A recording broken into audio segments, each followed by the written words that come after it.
Hello out there. Hey, welcome to Visual Radio. If we had a crew, we'd be rapping and then there'd be credits rolling. But we don't. This is a two-man job today, with our thanks to CAT and Kurt for having us come in on short notice. Today is the 18th of July, Daniel? I think it is. The 18th of July, 2009. I like to time signature my shows. It's show number 422. And all the way from Rhode Island, Daniel Asa Rose, Larry's Kidney. I got to read this. The true story of how I found myself, that's him. He found himself in China with his black sheep cousin and his mail-order bride, skirting the law to get him a transplant and save his life. Any more black sheep than Bobby and Jackie? You know, you just brought that to my attention. I can't believe it.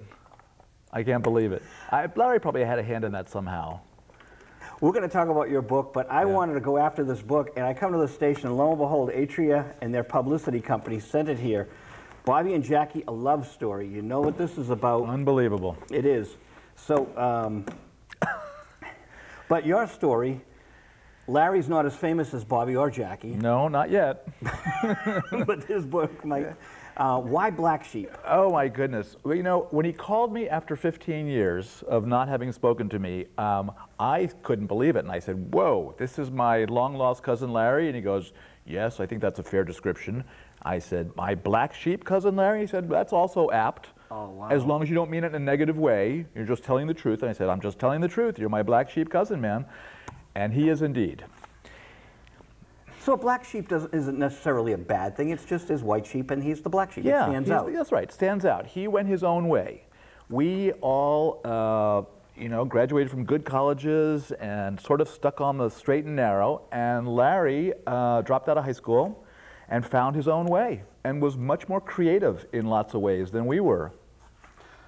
Creativity is a key thing we could talk about as we explore your chronicling cousin Larry. Well, we had to stay creative to be able to get an illegal kidney in China, I'll tell you. Oh. Yeah. Notice I said skirting the law in China. That was a judicious use of the word skirting. At first I said breaking the law, which is actually more accurate. But Larry said, I'm not going to object to too many things, Dan, but do not put on the cover of our book that we broke international law. So we compromised on skirting the law. Okay, so let's get down to the nitty-gritty. How is it skirting the law? Well, they don't allow Westerners to come in and take organs. Yeah. Now, someone can donate a kidney. In this country. Okay. Yeah, you can donate me a kidney. I can donate you a kidney. We can go to the Brigham and whatever it is right now and have it done. And we can both live. And we can both live. I can do fine with one kidney, as long as I avoid tackle football for the rest of my life. And you can profit from my kidney, and that'll be great. There was nobody who was willing to offer Larry a kidney in this country, and he was told that he had to wait for 7 to 10 more years on a waiting list in this country, meaning every other day, 5 hours of dialysis. If you've ever known anybody on dialysis, it leaves you with it's terrible. It's totally draining, totally enervating. They take out your blood, they cleanse it, they put it back in, it leaves you, I mean, all Larry could do was sleep for 12 hours afterwards, and he'd be disoriented. I mean, he had no life. So he told me, Dan, if we don't go, and if I have to wait 7 to 10 more years, I'm out of here. I'm dead. I'm killing myself. I'm telling you frankly, I'm not going to be an invalid in a chair. So though we hadn't spoken in 15 years, and though we had a history of pretty bad blood between us, which we can talk about. Okay. It started right here in Lynn, just up the shore. It sort of was, he gave me a stark choice. You know, you can either hold on to your grudges or you can come and save my life. And so it didn't take me long to figure out, you know, what the heck. He's my cousin. I love him. That is a kind of emotional blackmail. Well, I guess so. I didn't, you know, he's not above guilting me. As you see in the first 5 or 10 pages, he throws everything at me. I'm on a chairlift in Colorado with my family. We're on vacation when my cell phone rings and Larry calls and says, hey, Dan, come and save my life. And I said, slow down here, Larry. What's this all about? And he started explaining to me. And he guilted me. He threw everything he could to get me to go, you know. I mean, he's a master manipulator. And I found it kind of charming to be manipulated by him. I've always found it charming to be manipulated by him. You know, have you ever been manipulated by a really good con man? Yeah. There's something kind of satisfying about it. Kind of like, okay, I surrender to this process. No. You don't like it. No. You don't like it. I don't like when you honestly Yeah. give of yourself Yeah. and people fixate and are attracted to you because they know that you're a nice person. It's not a good feeling. Well, you know what? It was legitimate in this case because I did owe Larry. I owed him. All right. You know, after college. That's different. Yeah.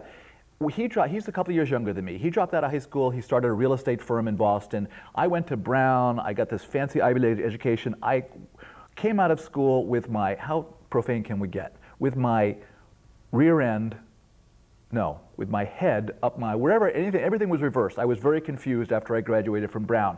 Larry had his head on straight and he said, you need to make money. If you want to be a writer, you got to support yourself. I went, really? He says, yes, come with me and rent slum apartments in Boston. You can have my spare bedroom and you can steal my Valium. So I said, this was basically a lifesaver for me. This was back in the day. But he really saved my life back then. I didn't know how I was going to support myself or what I was going to do. And he gave me this shelter and I owed him. So now it was time for me to repay the favor. Though we'd had some bad skirmishes over the years, it was, am I going to stand on ceremony and let him die, or am I going to go and risk life and limb and go do this thing for him? So it didn't take me long on the chairlift to decide, yeah, I'm going to go help him.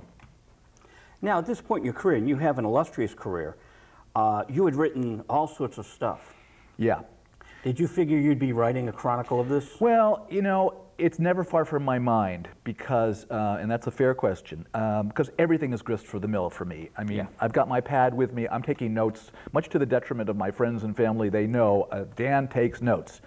Everything eventually ends up on the page. So I figured, well, my first reaction was I'm really pissed off because it's very bad timing. I had just started a new book taking place in New Mexico, which is about as far as you can get from China, and a different mindset entirely. I was dealing with cowboys and desert rats, and here we're going to go to China. So I was a little bit irritated that I would have to be derailed. On the other hand, I thought, you know what? Larry is an amazing character. Larry may be the most colorful guy I've ever met in my life. I've always sort of had it in the back of my mind that I should write something about Larry, but I never had a vehicle to do. So I said, okay, if I go, I'll probably get an article. You know, I'll be able to tell funny stories about how Beijing has changed in the 25 years since I was there. When I was there last time, 25 years ago, by the way, I was thrown in jail, so I wasn't that eager to go back either. For something you wrote? No, for you want to know the real truth? I was young, I was drinking. We're about the same age, so we understand. 25 years ago, we acted a little differently. I was drunk on barley beer, and I went up to some Chinese soldiers, and I asked them if they knew a shortcut to the Dalai Lama's place. They didn't like that. They didn't know what I was asking, but they heard the syllables Dalai Lama, and they said, and they threw us in the clink, or whatever it's called. How many of you? Me and my buddy. And I spent the next 3 hours in a state of, it's the most frightened I've been as an adult. I would imagine, because you never know in a foreign country what's You never know. happen. And this was in Tibet. It was in a rural outpost in Tibet. The soldiers were Chinese soldiers. They were recruited from the boonies in Tibet. So this was like a hardship post for them. So they were irritated to begin with. And suddenly some American comes up to them and starts bothering about the Dalai Lama. They weren't amused. It's a kind of a funny story how I got out of it, but maybe I'll save that for the next time we meet, Joe. That's cool. But all I knew was that I did not want to get back in a Chinese slammer. And does that go on your permanent record in China when you come back into the country? I don't think so. That's a really good question. I don't think anybody remembered it or knew about it. I don't even think they knew what to do with me, 25 years ago. I didn't have any identification on me or anything like that. We were just drunk on barley beer. We were just wandering around. We were 25 or whatever. You know that James Bond movie with Carrie, what's his name? He's the drug dealer. No one saw you come in, Mr. Bond. No one wow, saw you leave. It was exactly like that, exactly like that. I felt, for those 3 hours, I felt we had fallen through one of those cracks in the world. No one would know where we were. No identification. No one would ever hear from us again. No one can see you leave. Yeah. There are people around the world who are caught in the system like that, just fall between the cracks. And I thought this happened to us. Luckily, okay, I'll tell you the very brief story.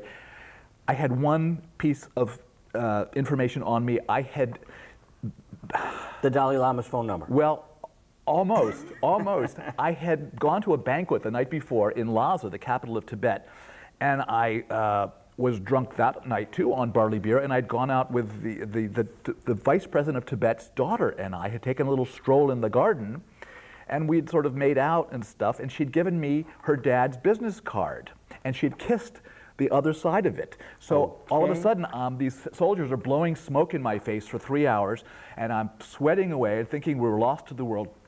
When I remembered, Do I get a phone call? Yeah, do I get a phone call? I had the business card of the Vice President of Tibet in my back pocket. That's all I had. No passport, no visa. And I gave it to them. They looked at it and they went, "Oh!" And they flipped it over, and there are some lip prints. And they didn't know how I got lip prints from the Vice President of Tibet, but all they knew was, let's let this person go. So they suddenly, instead of blowing smoke rings in our faces like they'd been doing for 3 hours, they suddenly start pounding cigarettes into our laps and treating us like royalty, and they sent us on our way. If I saw a guy that had the lip prints from the vice president, I would call the National Enquirer of China. Really? And make some money. Really? Good Scandal. thinking, Joe. Good thinking. I mean, you know. So I was not anxious to go back to China and experience the penal system again. And that was a distinct possibility, you know. If they were going to they could have made showpieces out of us. They're pretty strict about not letting Westerners in and taking organs, and so if they'd wanted to throw the book at us, they could have. Wow. Yeah. So the Chronicle is here. There's a great photo of you on the back. That's good for a movie. People can look at the book and. Thanks.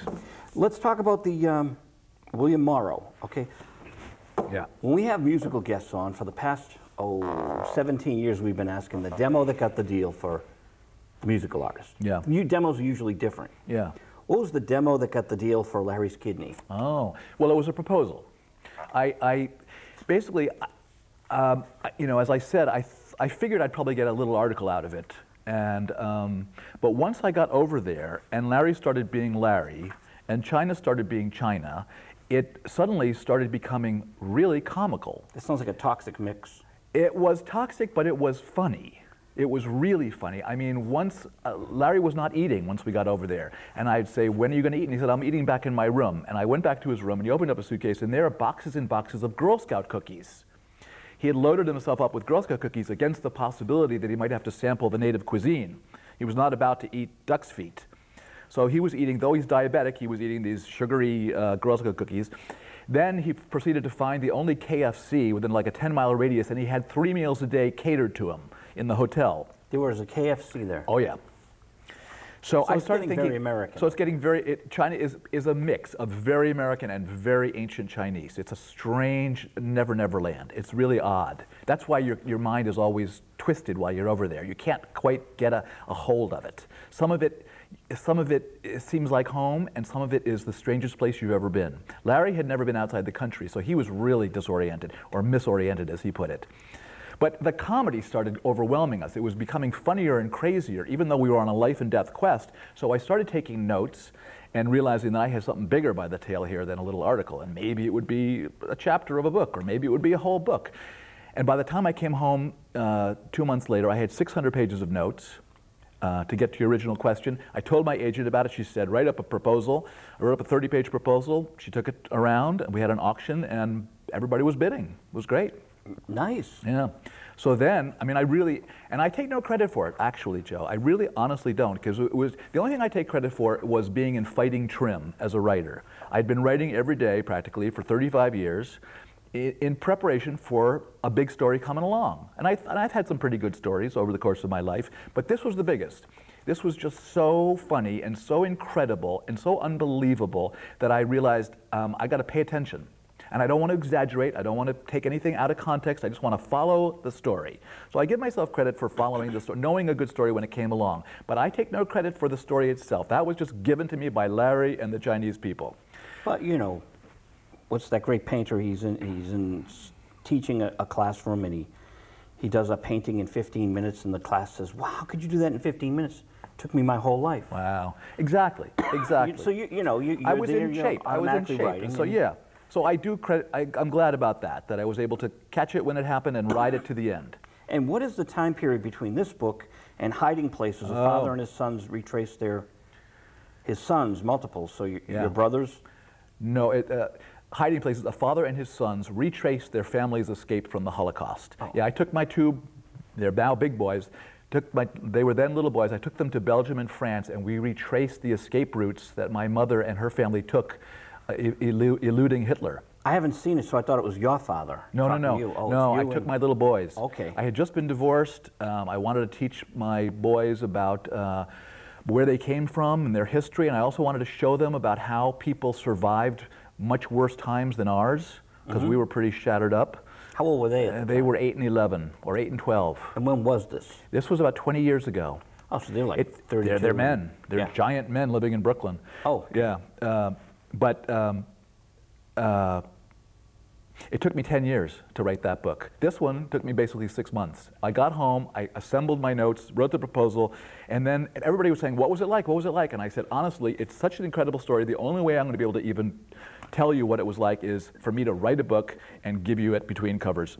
And that's what I did. So I wrote it in a fever. I've never been sort of as fully engaged as this for 6 months. The last one took me 10 years. This one took me 6 months, just day in, day out.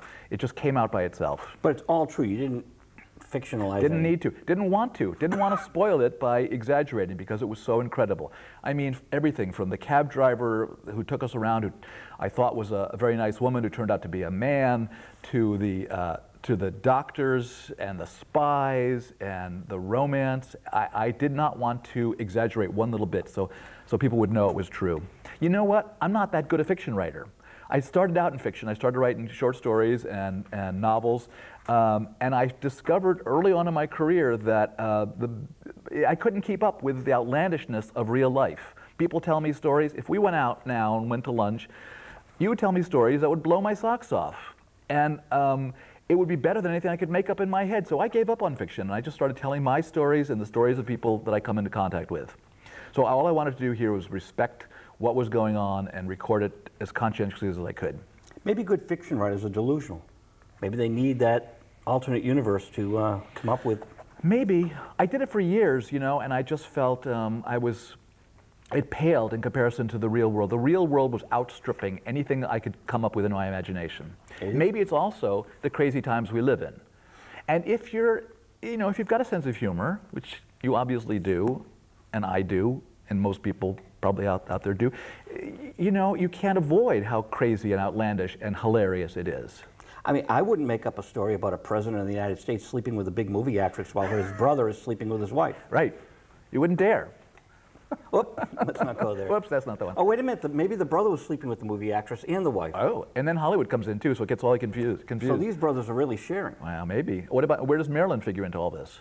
That's what I said, movie Oh, actress. yeah, okay, yeah. Movie actress. Okay. Sharing, I didn't mean share. Oh, okay. I just said sharing. Okay. Cher was too young. Right, too young. She was a baby then. She was singing at 63. She was singing on Be My Baby, believe it or not. Wow. Did you know that? I've got her on a podcast. She and Sonny, they were so good. They were so. Did you ever go to Sonny's restaurant in Palm Springs, I think it is? It's a trip. It's a trip. It's got this copper-colored bar and all the trappings of Sonny and Cher. He was something else. And he went on to become a senator and everything else. Congressman, I believe. Congressman? But Sonny was Phil Spector's promo guy, I believe, and he was also a good drummer. Sonny was a drummer? I believe so. Really? That makes sense. But he was the promo man for Phil Spector, I also believe, and that's how Cher got on Be My Baby. She's in the background singing on the Ronettes. Is that right? On the Ronettes? Yeah, that's like her first hit. Wow. A lot of people don't know these trivia things. No. Wow. This was a music show, and we go back to music. Yeah. But now we talk to all sorts of people, about even people who travel to China and do things that are a little gray area. Yeah, a little gray area. The whole thing was gray, you know. Do we have a right to go to the third world and try and get an organ? The whole thing was murky, and in the beginning I was very conflicted about it. I heard the stories here, you know, that maybe the Chinese kill people, maybe they kill innocent people for their organs, and I was very conflicted. When you've got 1 billion people on a piece of land, yeah. There are going to be, life is a cheaper commodity than it is when you get 300 million. I'm afraid that's true. And life is a cheap commodity here. Cheap enough. You know, there are homeless people, and if you've got money, you get great medical care, and if you don't, you don't. So, you know, put that times 3. Yeah. And you or see more. the problems that, that or China. times 5 or something, yes. It's basically the size of the United States geographically, and it's got all the people of the United States, plus Canada, plus Latin America, plus South America, plus the bottom half of Africa, all packed into the same size as America. So it's the same size as USA? Yeah, yeah. Wow. But it's something like 5 times as many. I mean, if you leave a stadium after the Red Sox game and everybody's crushing, that's what it's like 24/7, everywhere. Really? Everywhere. See, now we're not even, I'm not aware of that. Yeah. I did have a question. It's another world. We go to a Chinese restaurant and it's a treat. Yeah. Do you think when they go to a McDonald's or a KFC, to them it's like us going to a Chinese restaurant? I'll tell you, the most popular, we ended up in this little tiny city. Actually, it's not so little tiny, it's 10 million people, but there's so many 10 million people cities in China that no one here's ever heard of that one. There are like 50 of them. So we're ending up in this little city way out in the west in China where there weren't any Westerners, and everybody was gawking at us and stumbling over themselves when they would see us. And there were Chinese restaurants, of course, on every corner, and I'll tell you what the hottest spot in town was, where all the bicycles were. You'd have to walk, you have to meander your way through a grove of bicycles. KFC, hot spot. The only thing that was different is they had bamboo shoots instead of chow mein, but otherwise instead of coleslaw. But otherwise, dead ringer and the Coke had a kind of medicinal taste, and the mashed potatoes were a little more syrup or gravy than mashed potatoes. But Larry didn't care. Larry loved it. He had 3 meals a day, KFC. And diabetic with a kidney problem. Now, I have a question. The dialysis, what was he doing in China? Well, that's the one thing we did plan for. I mean, we didn't. Once he called me on the chairlift, we only had a little time before we left, so we didn't have any time to plan it. And as he said, frankly, Dan, you suck at planning. Like I do. We both suck at planning, and you know as well as I do that most of the deals in the world go down not because of advanced planning, which we could do from now until forever, but because you happen to be standing there when the deal goes down. Things fall into place. So let's just go over there and without knowing anybody and just see what happens. And that was our game plan. Let's just go and find a pre-loved kidney somehow. But the one thing we did plan for was to find a clinic that could get him dialysis immediately, because he couldn't live for more than a few days without having his blood cleaned. So as soon as we got there, we did go out to this rural clinic outside Beijing and arrange for him to have his dialysis. Of course, Larry, being Larry, you're getting a motif here, refused to have his dialysis. And to this day, I don't know why. He sat in the back of the cab and he said, "I don't feel like dialysis today." He was like Marlon Brando on set, I don't feel it. I call him the diva of dialysis. He just wasn't in the mood to have his blood removed and cleaned, and so nothing. Larry is one of these people he's like a tree stump. If he doesn't want to do something, he will not be moved. And what does he think of the book? Good question. He asked me in China, once I realized it was going to be a book, and I asked his permission, and he said, by all means, you're here on your own dime, you're not seeing your kids for 2 months, win a Pulitzer, you have my blessing. What will I think of it, he asked me. And he said, well, I want to show it to my 13 godchildren. Because though Larry has alienated everybody in his own family, he's very charismatic in his own way, and he's got lots of friends and lots of fans, and he teaches his college in a little college teaches arbitration and negotiation in a college in Florida, and he's got the respect of all his colleagues and the deans and the nuns who run the place, and everybody names him godfather of their children. So he asked me, what will my godchildren think of this book? And I said, you know what? In the beginning, you're going to be shocked, because I'm putting everything down here. As you know, I'm taking notes constantly. You're telling me your life stories. I'm asking you probing questions. I'm finding out about your relationship with your mother and your father and why you've never gotten married, though you've had lots of girlfriends. And I'm telling it all. So you're going to be shocked when you first see the book. I said, but then after the dust settles and the smoke clears in a few months or a few years or however long it takes, I think you will be very moved that someone took the time and the attention to record your life. And Larry said, in his own Larry way, I think that's a fair answer to what I think is a fair question. And he approved it. He read the whole thing. Okay. He didn't like a couple of things specifically, and I tried to go out of my way to soften those things. He didn't like the word breaking the law on the cover, as I said. He's got a little bit of a speech impediment. The first word of the book is hello, because that's how he speaks. But he didn't like me doing that too much in the book. He's self-conscious about a slight speech impediment. And actually, he doesn't really have it too much anymore anyway. It was mostly me remembering him as a kid. He was my beloved little cousin. He was 2 years younger than me. He was this roly-poly guy. This kid used to delight in running up the down escalators, and he would repeat Clint Eastwood lines into a fan, like, make my day, make my day. And he was a character, so he was my chubby little cousin. I was very fond of him. But I remembered him and his speech impediments of that day, and I think I probably put in too many for what he felt comfortable with today, so I cleaned that up. And I said to him, can you tell Larry that this is an act of love, this book? And Larry's not a sentimental guy, but he said, yes, I do, Dan. Well, you know, you spent time chronicling the story, and anyone who invests time like that. Well, you know, it was all Larry all the time in my brain. Once I committed to this idea, to go there, to take the time, to do all this, to be in the same room with him for 2 months, basically sharing, I was dreaming about Larry. Then I got home and I was transposing the notes about Larry, and then for the next 6 months I was writing Larry, and now I'm doing the publicity for Larry. It's been, I got up in the middle of the night to call my dog, Laddie, a few months ago, and I'm outside in the rain going, come here, Larry, come here, Larry. I mean, Larry just took over my brain. Your dog, you don't really have a dog, Larry. No, I have a dog, Laddie. Laddie. Okay. Laddie, but in my brain, everything was Larry.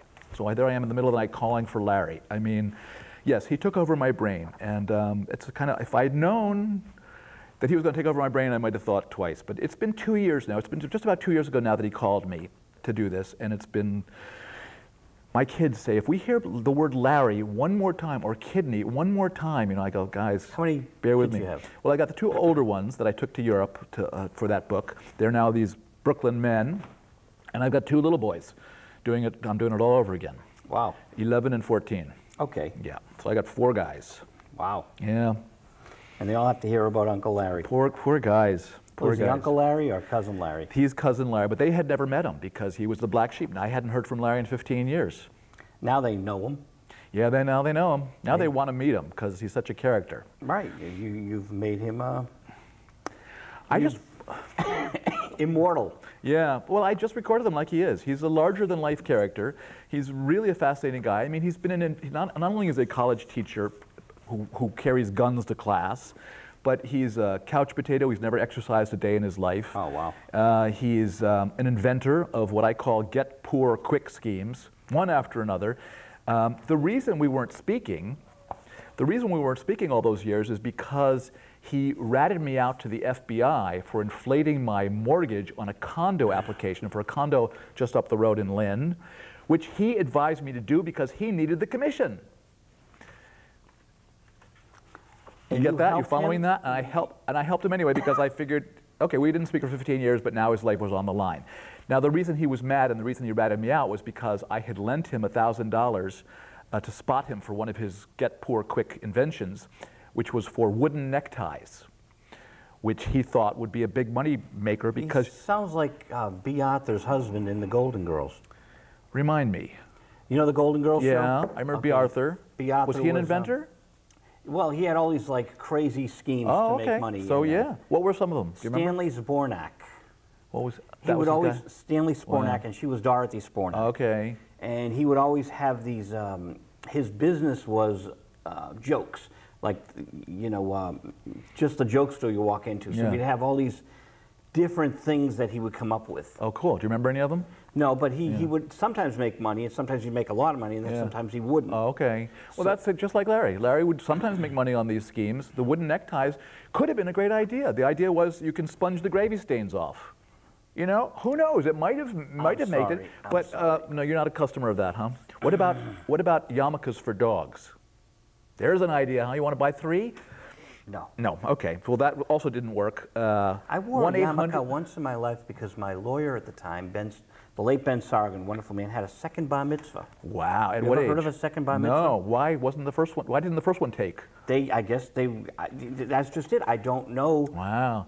He's just such a sweet old man, and I was very honored to be at his second bar mitzvah. I'd never been in a temple in my life, and I wore a yarmulke. So wow. Did it stay on? Because it takes some skill to be able to sort of balance the yarmulke. I was cool with that, but it was just it was in Brookline at a temple, and it was very nice, and it was elegant, and I was honored. Yeah. Nice. I was touched. Yeah. But he was 93 at the time, and I used to manage Jimmy Miller, who produced the Rolling Stones. Whoa. Over 100 songs for the Stones. Brown Sugar, Gimme Shelter. The biggies. Yeah. Ben was the man who put our first contract together. I had 3 contracts with Jimmy. This is a Boston lawyer? Yes. Yeah. And he'd call the house, and Jimmy would go, "My God, he sounds like Count Dracula." Joe, it's Ben. Oh my goodness. He grew up in Bombay. Oh wow. And he knew 5 languages. Wow. I had a record deal for Europe, for France, and he knew 5 languages. He knew French. I needed someone to translate. That's how I met Ben. Wow. But what a sweet man. Wow. And he was over on Beacon Street with his little office, and I'm glad I had that experience that Ben was in my life. Yeah, really. So he had a bar mitzvah 80 years after his first one, and he invited his friends. Well, I didn't know. It was at 13 would be his 13, first? yeah, 13. So at 93, Wow. he invited, well, I don't know if he invited his friends. His wife was there, and Yeah. I was there. And you were there.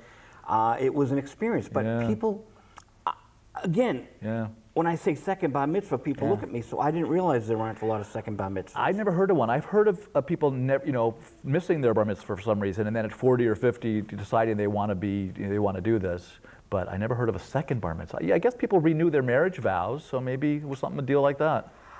You know, it's just kind of nice because, especially where it's an oddity, Yeah. it's kind of neat for conversation. Well, you asked me before how Larry guilted me into doing this. One of the things he threw at me was he said, "Remember how I helped you out at my bar mitzvah, Dan?" And I went like, "No, I was still on the chairlift. I don't remember that right now, Larry. There's a lot going on, and you're inviting me to China to break the law. So what do you mean you helped me out at your bar mitzvah 40 years ago?" And he said, "Well, don't you remember?" After I got on the podium and I did all my prayers and stuff, then we all adjourned to the dining room to have our banquet, and you stayed behind in the empty hall and went up to the microphone and started making mock speeches into the microphone. You thought it was dead. Well, it wasn't dead. It was being pumped live into the banquet room. And you were rather profane, Dan. And I was 15, I was 2 years older than him, and I was just sort of spouting off into what I thought was a dead microphone. And my father, apparently everybody was laughing in the other room. My father, of course, being the father of a teenage boy myself several times, I can tell you, we panic and we want to control this uncontrollable force called a teenage boy. So he's like flapping all over the room trying to find me, and finally he found me and kicked me out of the banquet into the parking lot. And Larry reminded me, while I was on the chairlift, 40 years later, that I was wandering around the parking lot, and Larry came out with a plate of strawberry shortcake for me because he didn't want me to be hungry. So you should go to China because you got strawberry shortcake. Yeah. That's a fair, equitable deal. Yeah. You're on a chairlift, and this is his bargaining chip. Yeah. It worked. It totally worked. I went, you were a sweetheart. That's right. I was lonely. I was sad. I was also chuckling because I'd been swearing into the microphone, and I got it over these people. But he wanted to help out his big cousin. So here it is 40 years later, and I'm returning the favor and some other favors. When was A Small Family with Rooster published? Okay, that was, as I said, I started out in fiction. So my first, after college and after living in Larry's spare bedroom and stealing his Valium to stay calm and figure out my life, I joined a newspaper for a while in Massachusetts and learned how to write in a way that people would understand, because the kind of writing that we do in college and stuff is pretty out there. Which paper, can I ask? Yeah, it's called The Spectator in Somerset. Okay. Yeah. Somerset, Dighton. Oh, I know of it, down on the Cape. Yeah, almost on the Cape. Yeah. The other side of Fall River. Yeah, I know The Spectator. Yeah, The Spectator. It was a great little paper. I did it for 3 years. I ended up being the news editor. I started out just having adventures. I would go quahogging for a week. I went to the Bristol House of Corrections for a week and talked to the prisoners. I discovered the Indian lore of the region. I just would have an adventure a week, and then I'd write about it. And then I got into the zoning board of appeals and all this stuff, and it was very, very cool. It grounded me. It taught me about the world and how people operate and how they get by, and what did I know about zoning boards of appeals? So, and only after I'd had that under my belt did I sort of leave and decide that I could embark on a world of fiction. So I wrote a novel called Flipping for It, which was a black comedy about divorce from the man's point of view.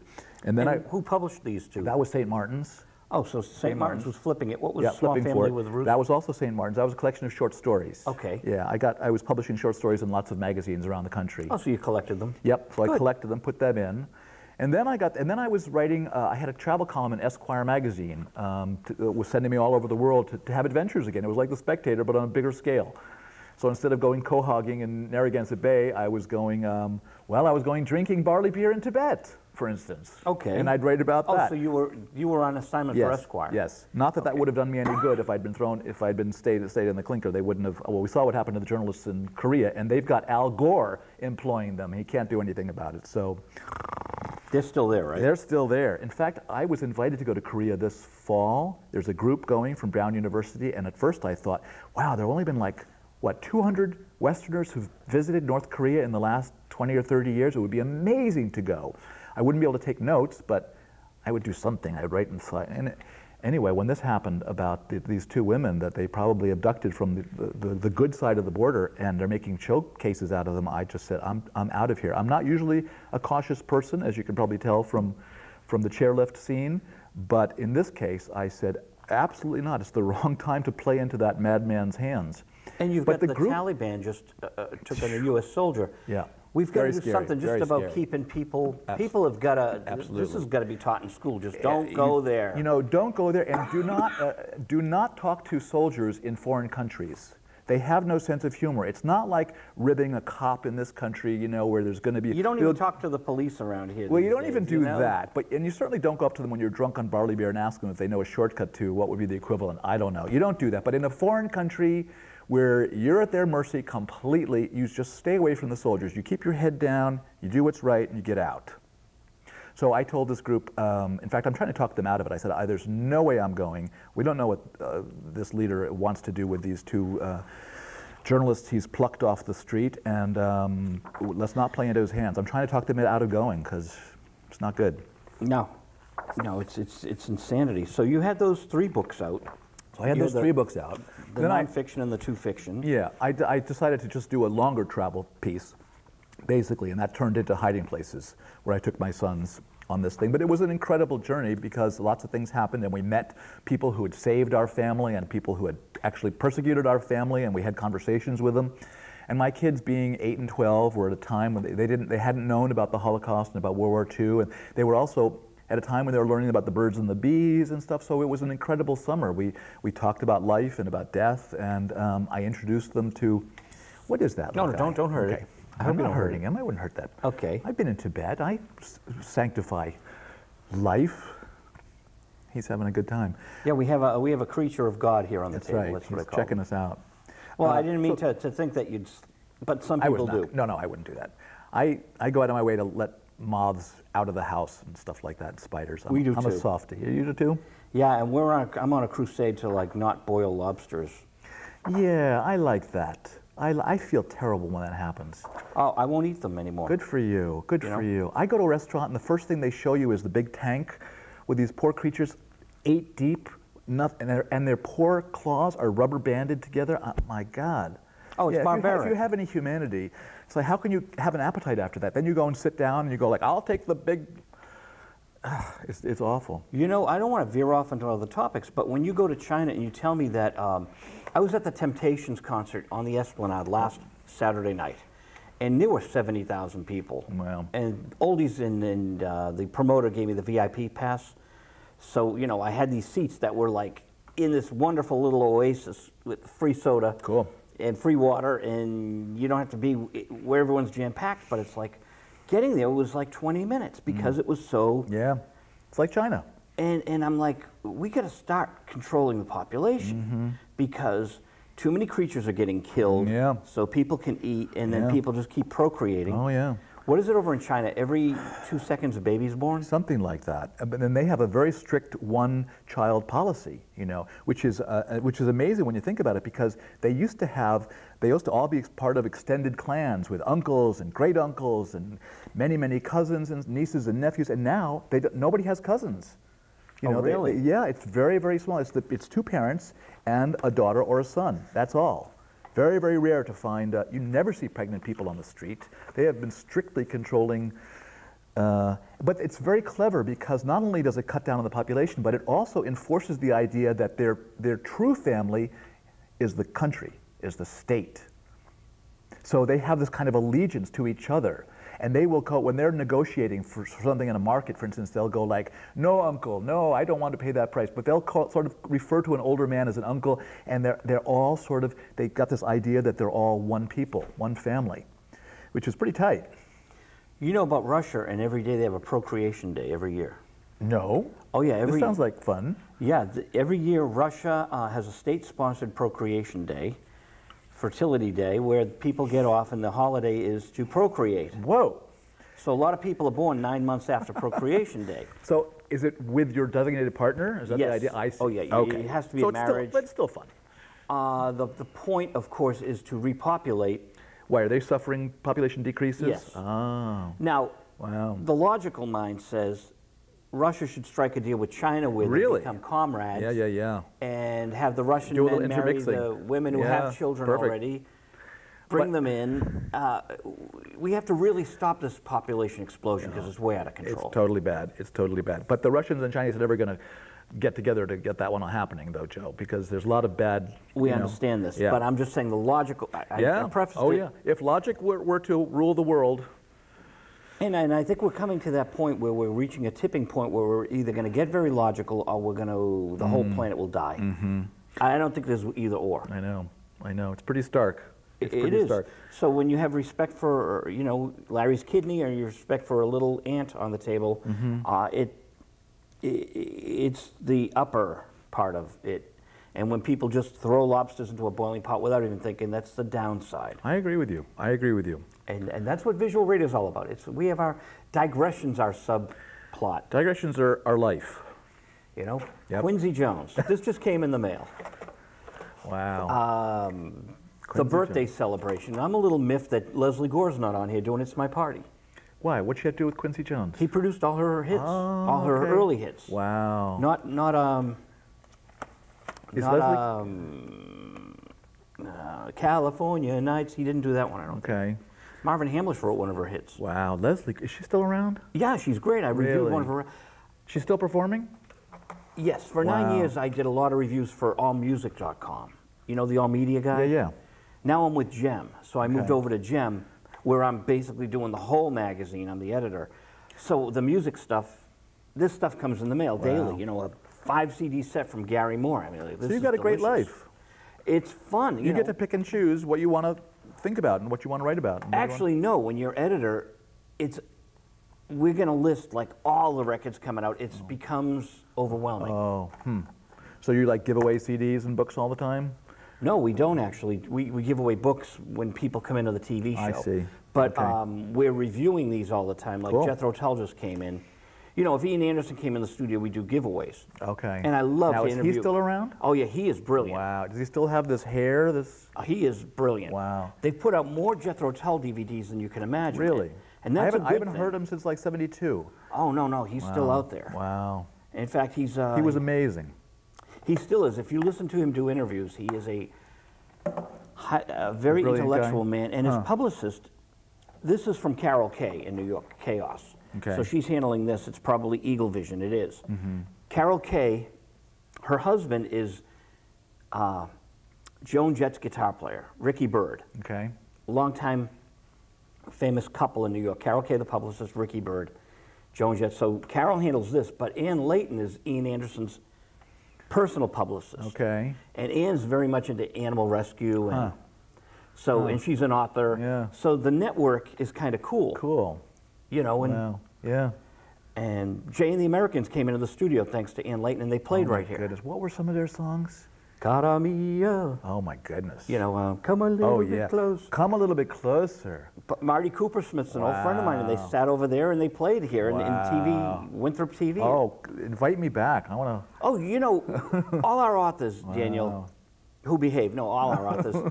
Welcome to come back because we want to have roundtables that would be about all. so much fun. I was in the first Beatle riot in New York City, Really? 1963. Yep. And I saw the Doors twice. My roommate slept with Janis Joplin. Are we allowed to say this? Oh, My roommate slept with Janis Joplin when she came through.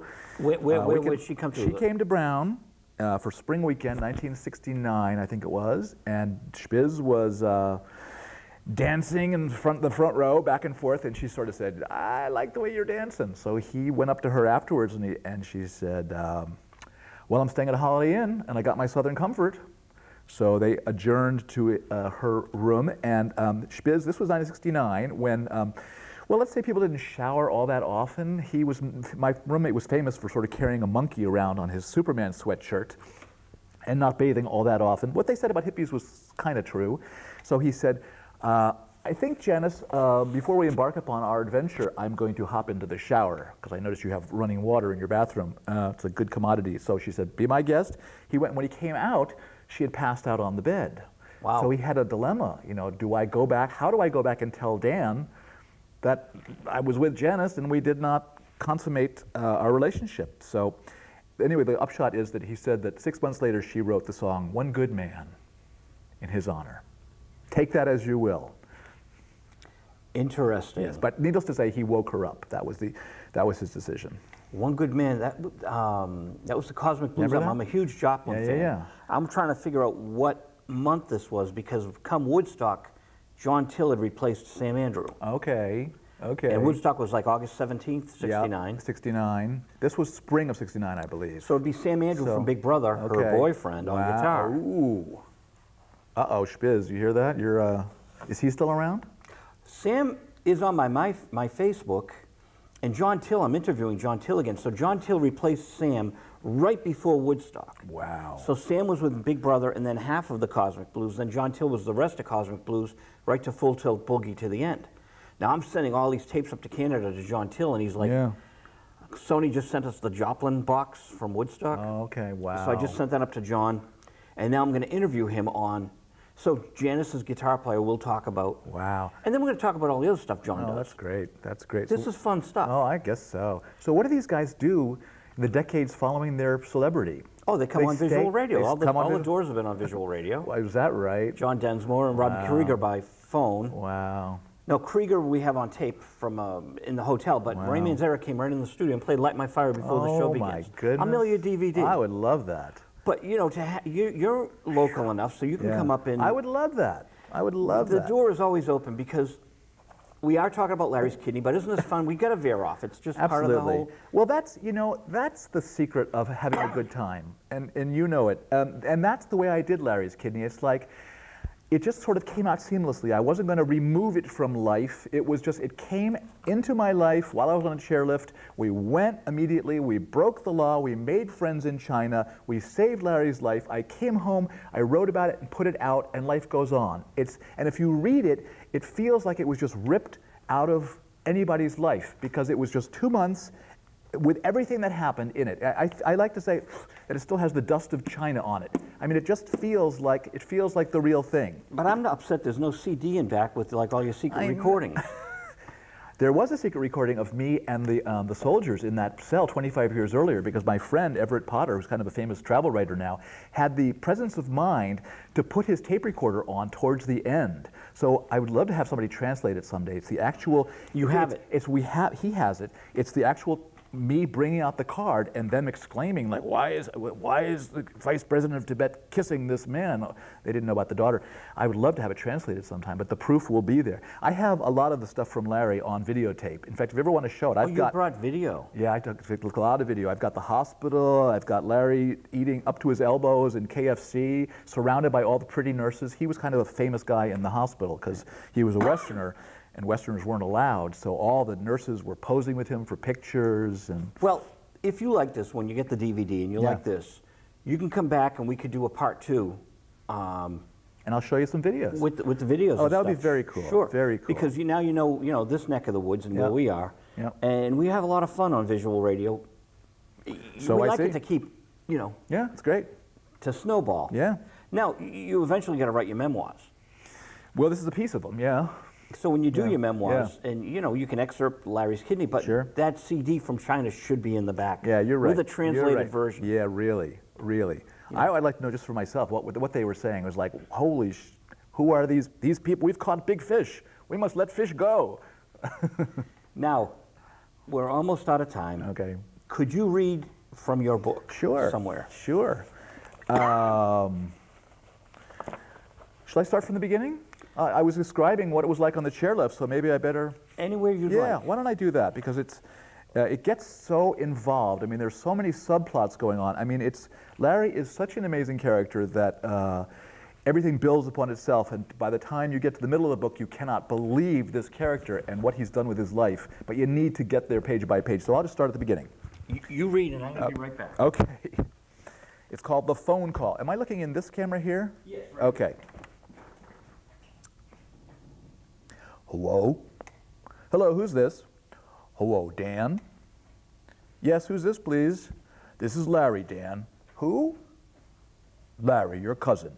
Whoa, my long-lost cousin Larry? Yes, Dan, that's a fair description. I deserve that. I take full responsibility for being out of touch. My black sheep cousin Larry? That's also apt, so long as you're simply stating a fact and don't mean it in a negative way. Where did I catch you?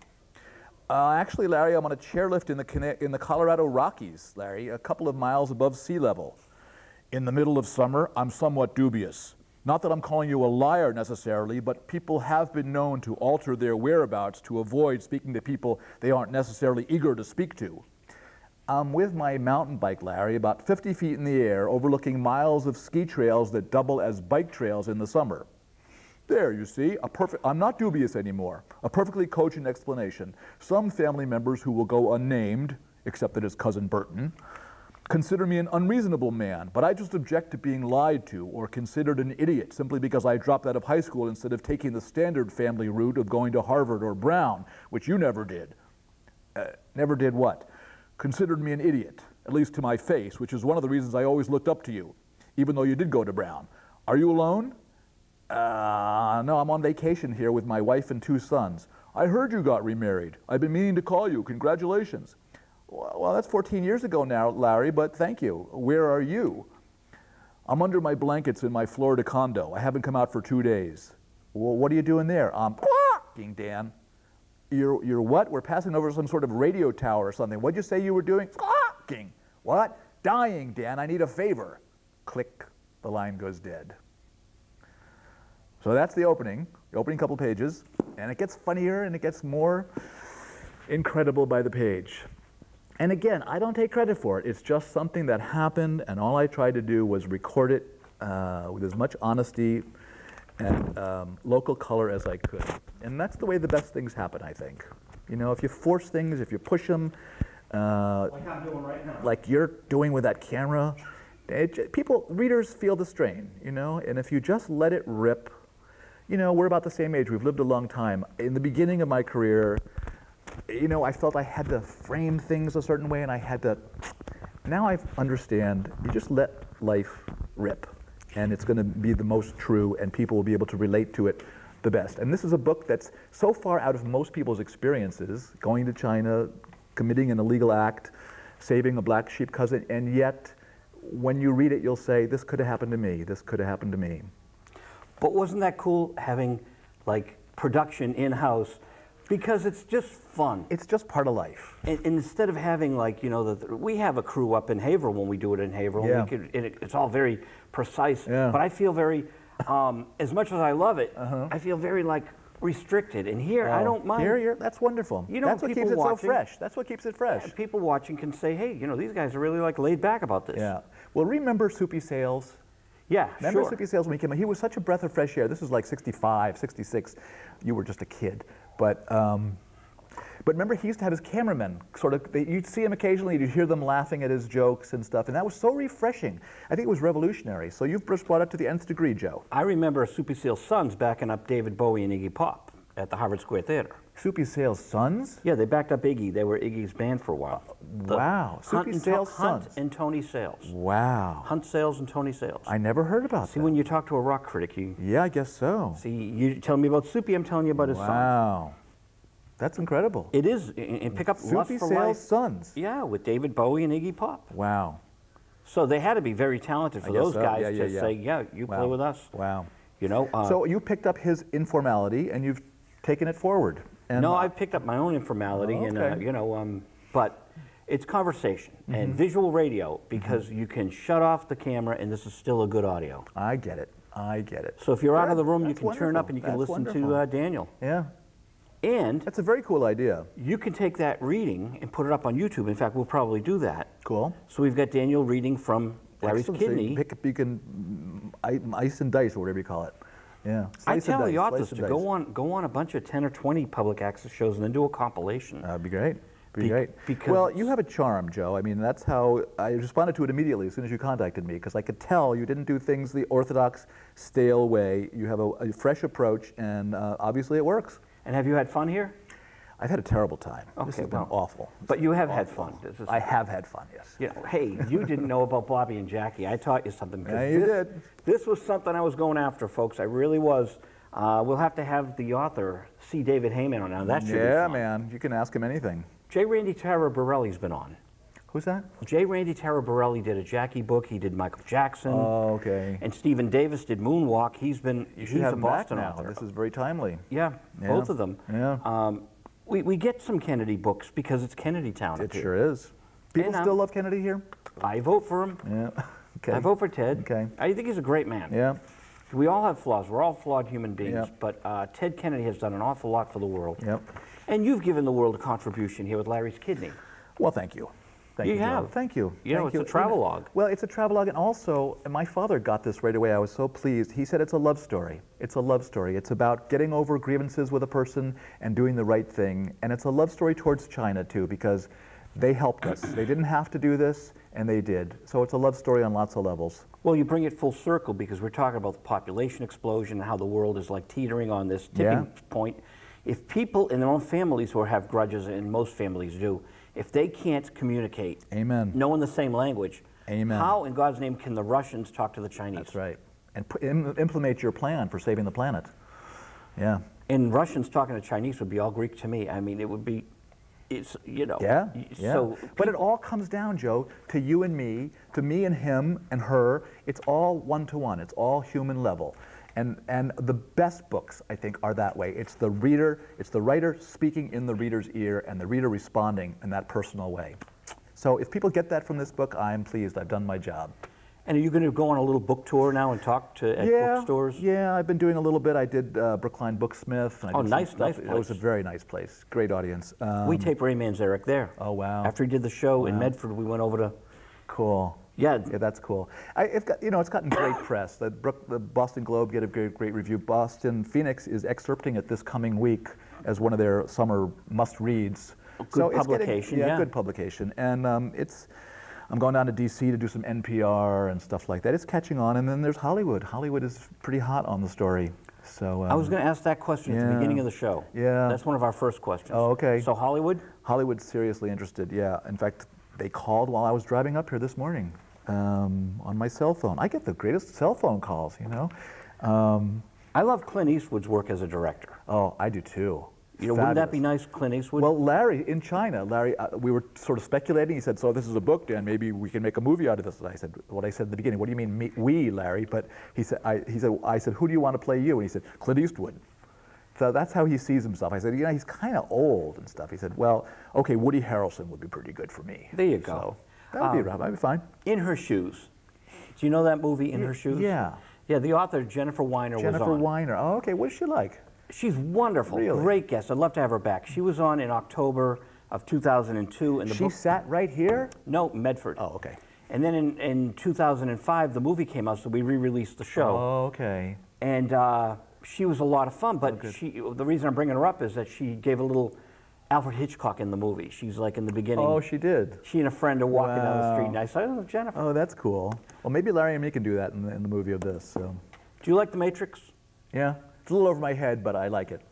As the Oracle says, our time is up. Our time is up. Everyone, it's Visual Radio 422. Daniel Asa Rose here. Great guest. Thank you very much, and thanks for listening. July 18th, 2009, and we'll be back in your home soon. Bye.